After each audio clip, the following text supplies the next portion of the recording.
Today we'll go over section 12.5, applications of exponential and logarithmic functions. Let's look at the compound interest formula. If P dollars are deposited in an account that pays an annual interest rate of R that is compounded n times per year, the amount A in the account after T years is given by the equation A equals P times the quantity 1 plus r over n raised to the n times t power. The p represents the principal, the r is the interest rate, and that must always be converted to a decimal. The t is the time, and our time has to be converted into years. N is the number of compounds per year. So we'll start with example 1. Sergio deposited $400 in an account that pays 3% annual interest compounded monthly. What will the balance be in this account after 5 years? The initial deposit, that's known as the principal, that is $400. The interest rate R is the annual interest rate, which is 3%, but don't use 3%, use 0.03. It has to be written as a decimal. Our time is 5 years, and so we're ready to use the formula. We can write A equals P times 1 plus R over N raised to the NT power, and we'll do the substitution now. A is equal to 400 times the quantity 1 plus our interest rate is 0.03 divided by the number of compounds, and since we're doing this monthly, n is 12. There's 12 months in a year. We'll raise that to 12 times 5. What I like to do is I like to simplify part of the calculation first. I'll do inside the parentheses with the calculator. And inside the parentheses, I have this is 1.0025 raised 12 times 5 gives us 60. And now this is easy to enter into the calculator. I will have to round this to 2 decimal places because we're talking about money. Let's round this to 2 decimal places. And this gives us a dollar value of approximately $464.65. So after 5 years, the account will be worth $464.65.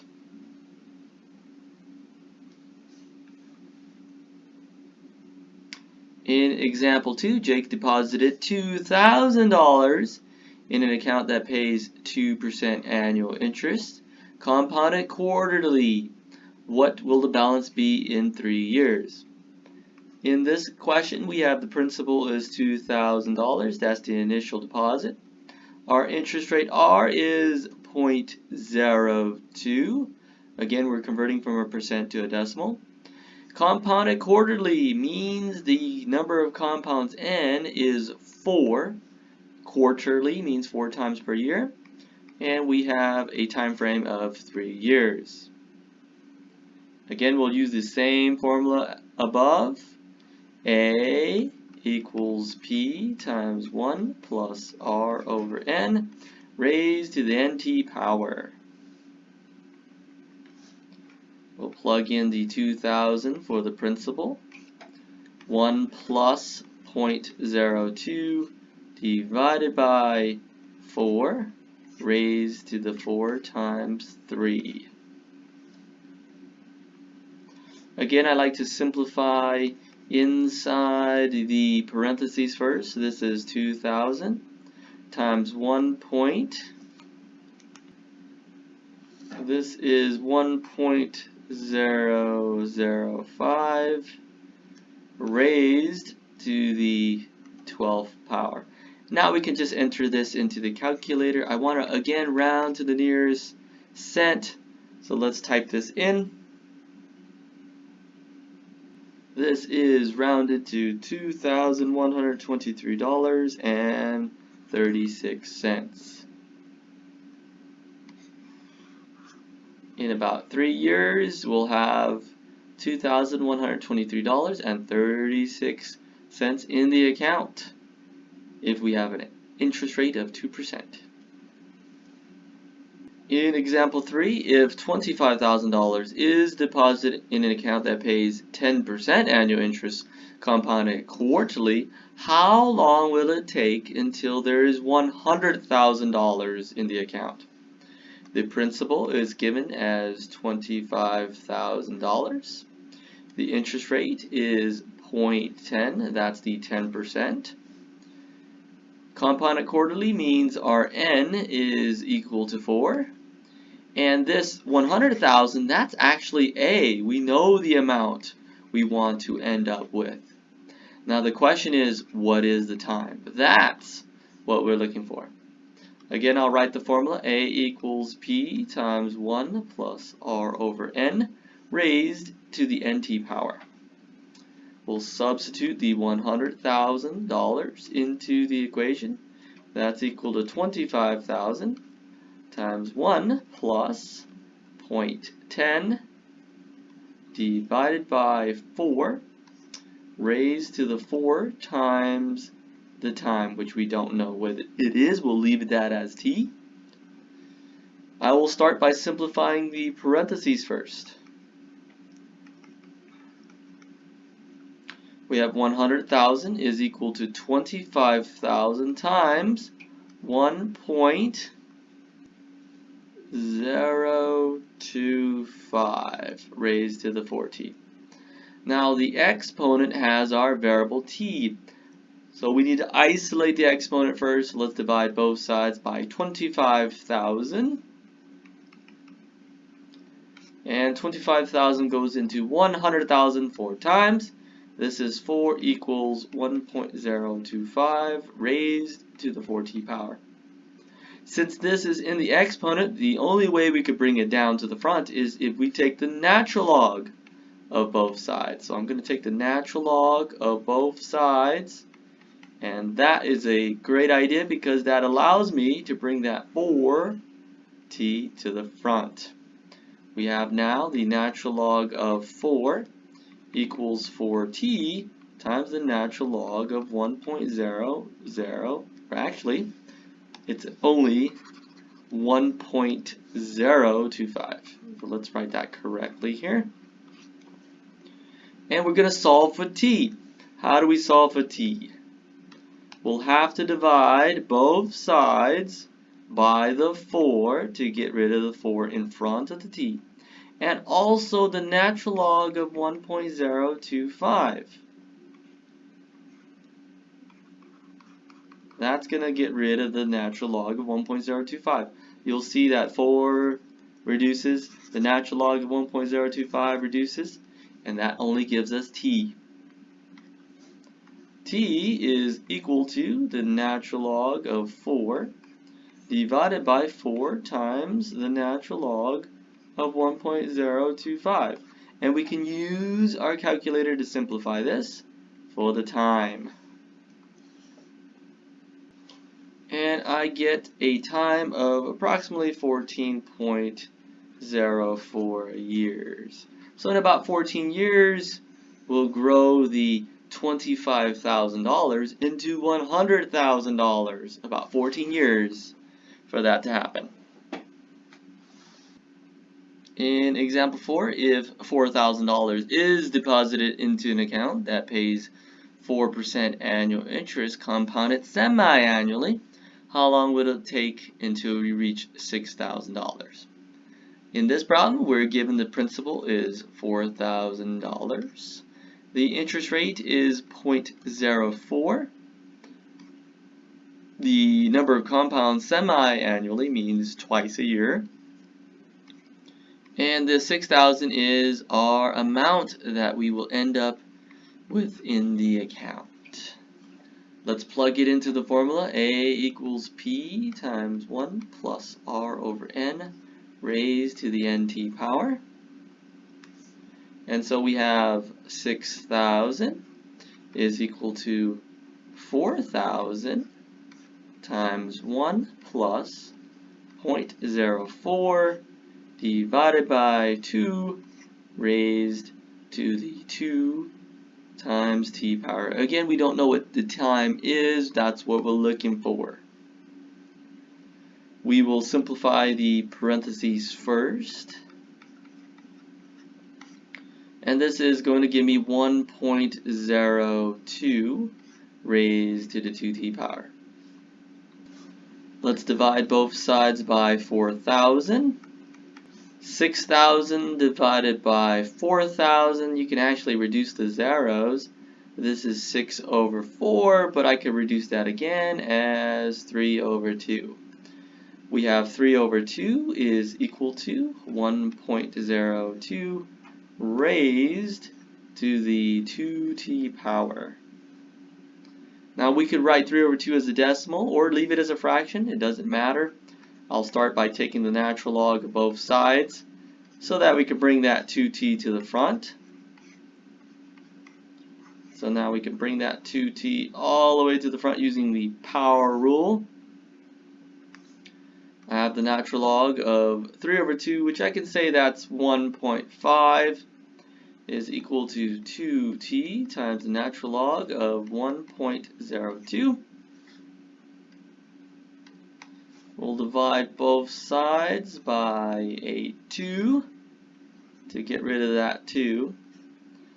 Also, we'll use the natural log of 1.02 to get rid of that, and you'll have to do it to both sides. This leaves us with our solution. T is equal to the natural log of 1.0. Let's rewrite that. This is actually the natural log of 1.5 divided by 2 times the natural log of 1.02. Let's go on to decimals to calculate how long this is going to take us to reach $6,000.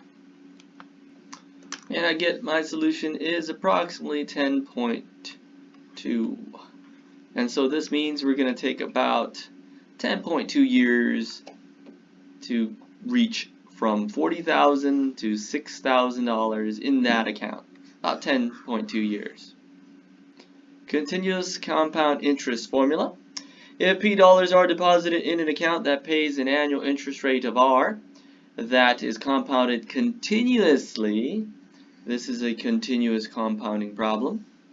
The amount A in the account after T years is given by the formula.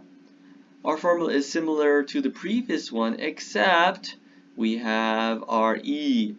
E is that exponential constant that we learned about in chapter 12.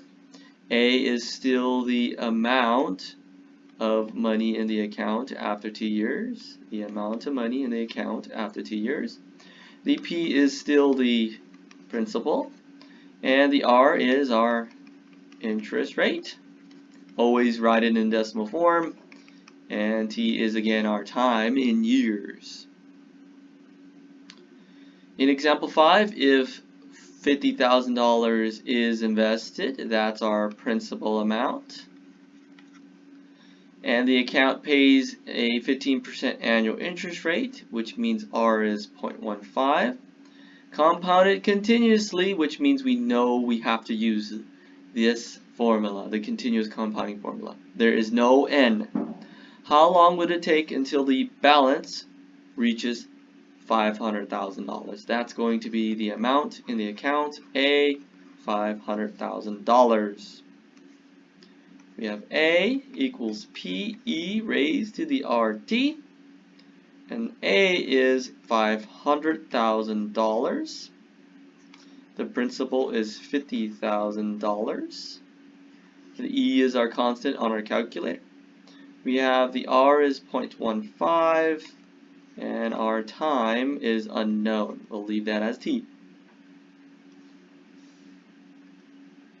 Let's divide both sides by that 50,000 So we could solve for t. We can cross out 4 zeros down here and 4 zeros up here. 50 divided by 5, that's relatively easy to do. That's just 10. 10 is equal now to e raised to the 0.15 t. Now I can take the natural log of both sides, and this is really nice because we could bring the exponent into the front again. This is the natural log of 10 equals 0.15 t times the natural log of e. But you know the natural log of e is equal to 1. You can check that with the calculator. This goes to 1. And that makes it really easy for me to solve for t. We can now divide both sides by 0.15 to solve for t. That means our time is equal to the natural log of 10 divided by 0.15. And this will give us 15.4, about 15.4 years to go from $50,000 to $500,000 at 15% interest. Example 6, if $3,000 is deposited in an account that pays 9% annual interest, how long would it take for the balance to double? The principal invested here is $3,000. The interest rate is 0.09. And A is actually given. It's double that of the principal. A is going to be $6,000. It's twice that of the principal. And this is compounded continuously, so we're not given an N. It is deposited with an annual interest rate. How long will it take to double? This is a continuous compounding problem because it doesn't specify an N. So we'll write A equals PE raised to the RT and plug in the values.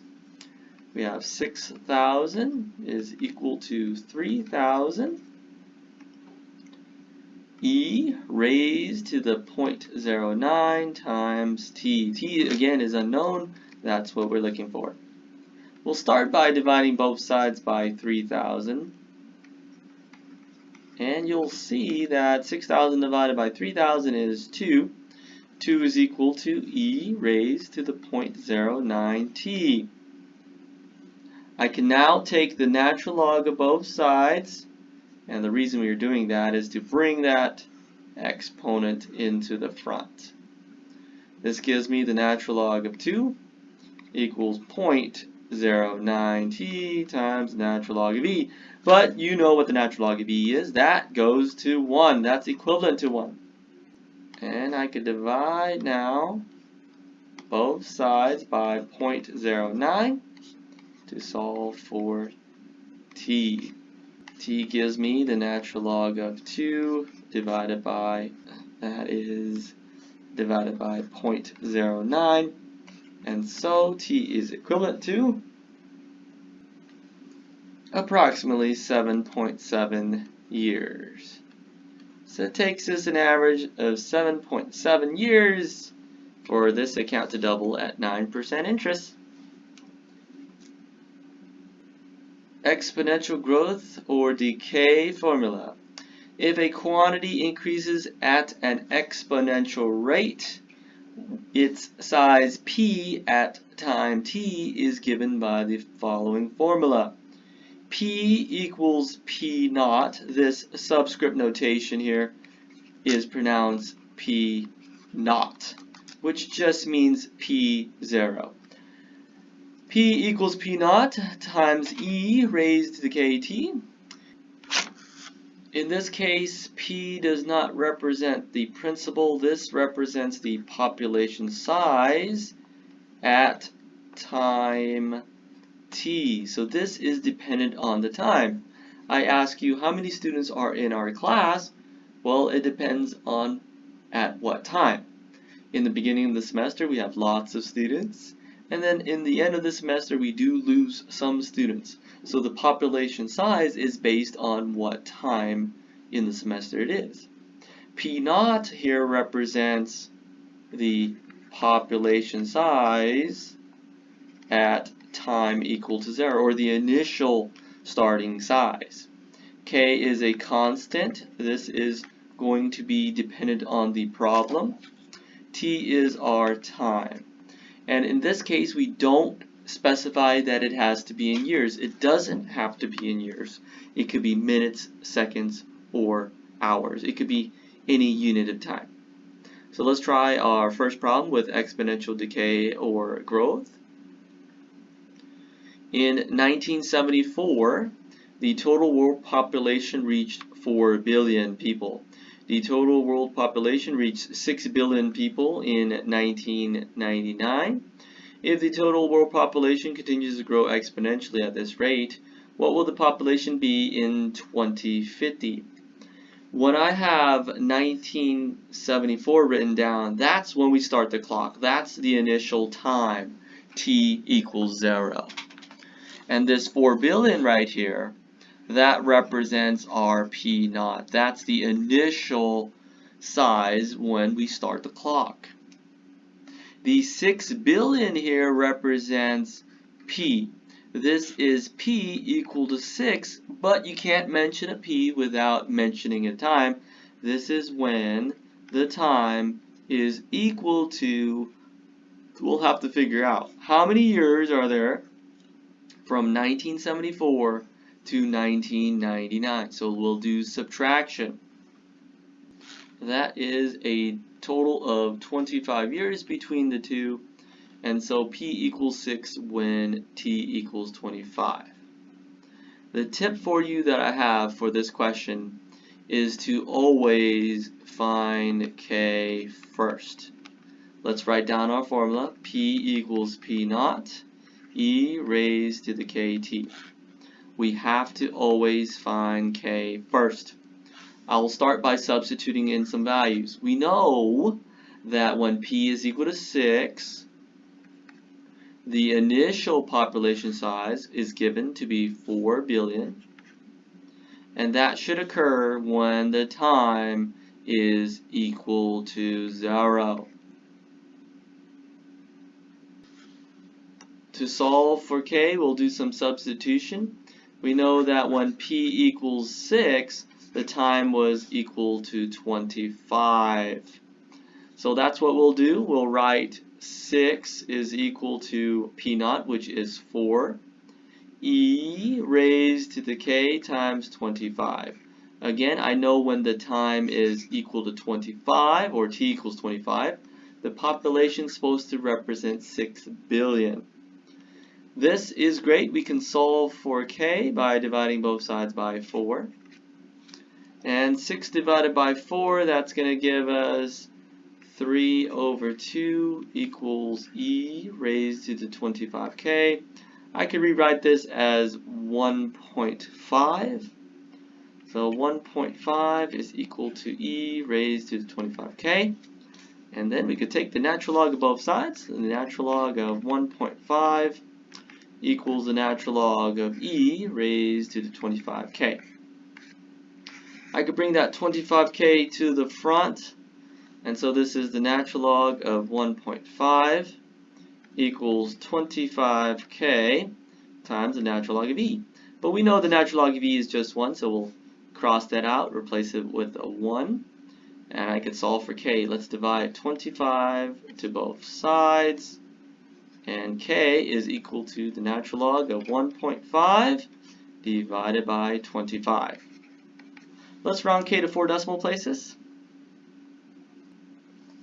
This gives me a k of 0.0162, and this is a positive k, which makes sense because our population is growing, and so k should be positive. All that work, but we're not even close to being finished because we didn't even answer the question. The question is, what will the population be in 2050? So that's saying find P when it's 2050. Now what is the time? Well, we know in 1974, that's when we start the clock. That's when t equals 0. So to find our time, we'll take 2050 and subtract 1974. And that gives me 76 years. So our time is 76. So the question is, find the population size when t equals 76. So we'll plug in the numbers into the formula. P equals P naught e raised to the kt. We know the initial population size is 4 billion. And we're looking for this P when t equals 76. E is a constant. We'll raise that to 0.0162. And our time here is going to be 76 years. So let's figure out what the population size is going to be. And I get my number to be approximately 13.7. And this represents billion. So there's going to be 13.7 billion people on the planet in 2050. That's going to be a lot of people. In example 8, again, this is an exponential growth problem. So we'll start with P equals P naught e raised to the kt. Always find that k first. Find that k first. So that's what we're going to do. We have, during an exponential growth phase, a colony of bacteria. E. coli grew from 5,000 to 40,000 cells in 60 minutes. That means our initial population size, P naught, is 5,000. Our P is equal to 40,000 when the time is equal to 60 minutes. We mentioned this P, but it occurs when the time is equal to 60 minutes. Again, you can never mention a P without mentioning when it occurred. Our population is always growing, and that's based on what time it is at the moment. How long would it take for the initial population of 5,000 cells to grow to 100,000 cells? First step is to find our K. So we'll use this fact and this fact here. We'll plug it into the formula. 40,000 is equal to 5,000 e raised to the k, which I don't know, times 60. We'll divide both sides by 5,000. And so you can see this is 40 over 5, which is just 8. 8 equals e raised to the 60k. I could take the natural log of both sides now, which allows me to bring that 60k right to the front. So this is the natural log of 8 equals 60k times the natural log of e, but you know what that is. That's just going to be 1. And I could solve for k. Let's divide both sides by 60. Be careful when you put it in the calculator. Make sure you have parentheses around the 8. This is now k equals the natural log of 8 divided by 60. And this tells me k is 0.0347, and it's positive again, which means we are growing in size as the time progresses. That's our k. Now we can answer the question. The question is, how long will it take for a colony of 5,000 cells to reach 100,000 cells? So we are asking how long, which is the time, right? How long is it going to take? How long from 5,000 all the way to 100,000 cells? And so we'll use our K. We have our P naught is still 5,000. Our P is 100,000. That's what we want to end up with. We don't know what the time is, but we do know K. We have K already in the previous part. So we'll plug in the numbers into the same equation, P equals P naught, e to the kt. We want to end up with 100,000. That's equal to 5,000 e raised to the 0.0347 times t. Let's divide both sides by 5,000. I could simplify this. This is equivalent to 100 over 5, which is 20. 20 equals e raised to the 0.0347 t. And now I can solve for t. Let's take the natural log of both sides. And again, that's why we do it. We want to bring that exponent to the front. The natural log of 20 equals 0.0347 t times the natural log of e. But you know that's going to be equal to 1 here on the right. And we're getting close. We can solve for t. 0.0347 onto both sides. We're going to divide both sides by that number. And this is going to give me the time. The time is the natural log of 20 divided by 0.0347. And I have my time as approximately 86.3 minutes. So it's going to only take 86.3 minutes for this bacteria from 5,000 to 100,000. That is pretty darn quick. In example 9, we will again always try to find K first. In 1993, that's when we start the clock. That's the time of 0. In 1993, there were 593 drive-in theaters in the United States. That's our initial size. That's our P naught. P naught is 593. By 2001, the number of drive-in theaters had dropped to 474. That's a P. That's 474 when the time is equal to, well, we'll have to check how many years are there from 1993 to 2001. That's 8 years. So we know in 8 years our population is going to shrink to 474. We can use the formula now, P equals P naught, e raised to the kt, to solve for K. We know at a time of 8, we have a population of 474. 474 is equal to P naught, which is the initial size, 593, e raised to the k times 8. Let's divide both sides by 593. And unfortunately, 474 and 593 is not a very good looking decimal. So I'm just going to keep it as a fraction. It just helps me out with my calculator. It just makes our life a lot easier. So leave it as a fraction if it's not a nice looking decimal. And we'll take the natural log of both sides now. And of course, you know what that does. We're going to bring that 8k to the front. The 8k comes in the front.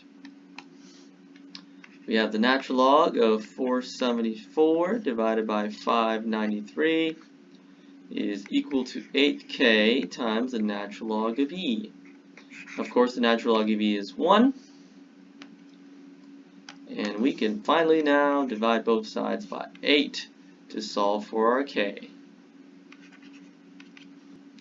And this gives me a k of negative 0.0280. Now, why is this thing negative? Well, we have a decrease in the size. This is exponential decay because our population decreases as time goes on. So it makes sense that this should be negative. Makes perfect sense that this should be negative. Now let's finish off the problem. It says, how many drive-in theaters will there be in 2020? Well, we'll have to check how long does it take from 1993 to go to 2020. So do the subtraction. What's 2020 minus 1993. That's going to give us our time. And that gives us a time of 27 years. And now we can complete the problem.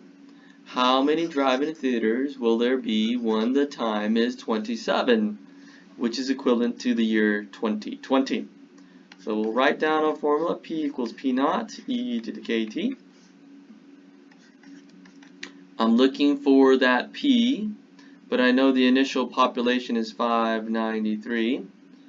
E raised to our K, which is negative 0.0280, times our time of 27.